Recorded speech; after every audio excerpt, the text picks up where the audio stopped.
nosso momento esportivo, né? Informações esportivas no nosso programa. Bom, falar em fechamento, vamos fechar aqui com a nossa querida Karen. A Karen está aqui para falar sobre essa questão da confeitaria, Karen. E como eu tinha te perguntado, a confeitaria hoje tem inovado, né? Tem tentado se adequar. Tem muita gente que tem alergia à lactose, sim, glúten, né? Alergia, tem problema de diabetes, uma série de problemas aí que hoje a culinária tem ajudado essas pessoas, né? De alguma forma. Sim. No caso da confeitaria, é importante a gente desmistificar também já de cara por que a gente chama de confeitaria especial e não confeitaria saudável. Porque quando a gente fala de saúde, a gente está falando de fatores individuais, né, e personalizados de cada pessoa. O que é padrão de saúde para um não é padrão de saúde para o outro. Porque os corpos são diferentes, cada pessoa tem necessidades diferentes. E quando a gente fala de confeitaria, a gente está falando de alimentação e de nutrição. Quando a gente coloca componentes, né, no alimento, a gente está oferecendo ao corpo nutrientes que são compostos daquele alimento. Quando a gente retira esse composto, a gente também está retirando do corpo, né, está deixando de oferecer para o corpo tais macros e micronutrientes. Então, na confeitaria não é diferente. Muitas pessoas têm procurado, têm crescido muito, né, a procura por bolos e doces sem açúcar, bolos e doces low carb, como a gente já citou antes. Porém, o que por um lado é saudável, por outro pode não ser. Então, é por isso que a gente não utiliza esse termo de saudável, mas sim de especial. Vou explicar no sentido do seguinte. Para os diabéticos em si, que foi o maior grupo que a gente já citou aqui, é uma grande parcela da população, e com dados alarmantes de que a gente vai ter um crescente número de pessoas, né, dentro dessa faixa de diabéticos. Então, precisa-se realmente de produtos cada vez mais pensados nesse público. Para os diabéticos é que então foi criado, né, todos os tipos de adoçantes, que são aí o produto que substitui o açúcar. Porém, para quem não é diabético, né, mas que procura esse tipo de produto para consumir, não é dito para ele, por exemplo, que determinados tipos e quantidades de adoçantes, eles também causam uma disbiose, que é um desequilíbrio da flora intestinal. Ou seja, você pensa que está consumindo um produto que está lhe fazendo bem, cuidando da saúde, mas quando você não necessita da ingestão de determinados componentes, esses componentes, em vez de te favorecer, eles vão te prejudicar. Então, o bolo low carb, o bolo sem açúcar, ele é saudável no aspecto de ser utilizado para o público que precisa dele. Então, a gente está falando aí de diabéticos, de pessoas que têm problemas de inflamações hepáticas e algumas outras, né, comorbidades. Porém, para o público jovem, normal, saudável, ele não precisa realmente desse tipo de produto.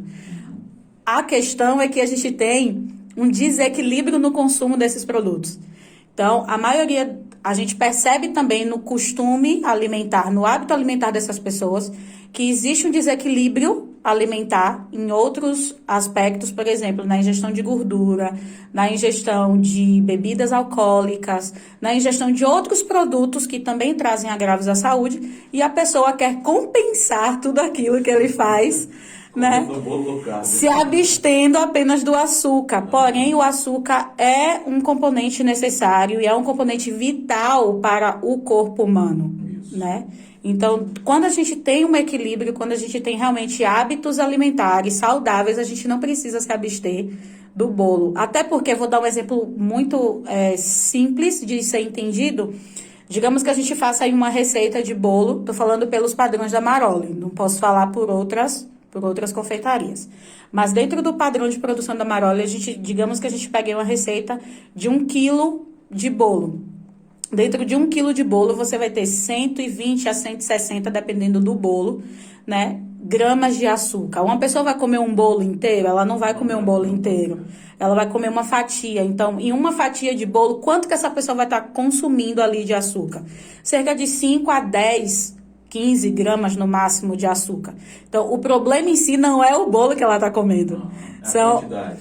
é a quantidade que ela está comendo, é a frequência que ela come esses produtos, e não só esses produtos, mas outros também, como eu citei, né? Então, como eu te falei antes, o maior problema da confeitaria hoje é a falta de conhecimento e de informação de qualidade.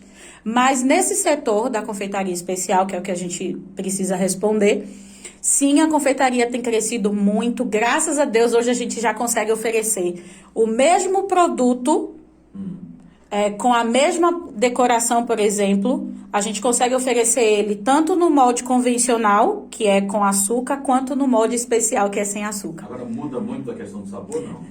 No padrão Amaroli não muda nada. Não muda nada. Nada. A gente tem aí 2 anos de especialização, de treino, de pesquisas, de desenvolvimentos, né, das receitas e das técnicas para que esse padrão de qualidade seja mantido. E nos testes que a gente fez até aqui, foi dado, por exemplo, a um grupo de pessoas, produtos tanto convencional quanto produtos zero açúcar, e o público em si não percebeu diferenças notórias, né? E a gente está falando de um público que tem paladar apurado. Então, é sensacional. Eu mesmo sou apaixonada, né, por esse segmento, porque a minha família tem necessidades especiais. A minha mãe é diabética, né, a minha avó era diabética, os meus tios são diabéticos. Então, reabilitar essas pessoas, o que a gente está falando, na verdade, não é de colocar produto novo e inovador no mercado. No final das contas, o que a gente está falando é de reabilitar pessoas a participar de momentos felizes com a sua família. A gente está falando de conseguir reunir pessoas com diferentes necessidades, né, numa ceia de Natal, por exemplo, em que todos vão poder consumir a sobremesa sem culpa e sem agravo, né, à saúde. Então, como é linda a confeitaria, né? Eu queria que todo mundo visse a confeitaria com esse olhar.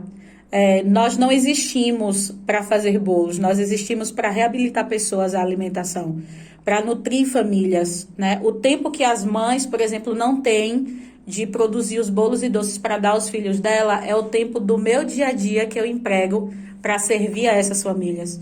Então, é muita responsabilidade, eu sempre falo isso também, é muita responsabilidade você produzir alimentos, né? E oferecer esses alimentos para as famílias e facilitar a vida, né, de tantas outras mulheres que não têm tempo, talvez não tenham habilidade, talvez não tenha conhecimento de como construir um bolo, mas a gente está aqui para isso. Então, graças a Deus, a confeitaria realmente inovou, cresceu muito, não só a confeitaria, mas a praça quente também, né, tem cada vez suprido necessidades maiores do veganismo, do vegetarianismo, está sendo muito difundido e as pessoas têm acordado para a busca pela melhoria dos hábitos alimentares, porque dentro dos moldes que a gente vive hoje, da nossa sociedade capitalista, né, a gente já tem muitos fatores que nos causam doenças sérias, como estresse, como ansiedade, como, enfim. E o fator alimentação a gente pode controlar. Talvez o estresse a gente não tenha como controlar, talvez a ansiedade, a depressão a gente não tenha como controlar, mas a alimentação, aquilo que a gente ingere, depende unicamente das nossas escolhas e da nossa consciência. Com certeza. Bom, a Elisângela Oliveira está dizendo aqui: Karen, minha linda, parabéns pelos seus diversos dons, estou orgulhosa de você, muito sucesso cada dia mais. Amém, obrigada, Eli. Quem mais aqui?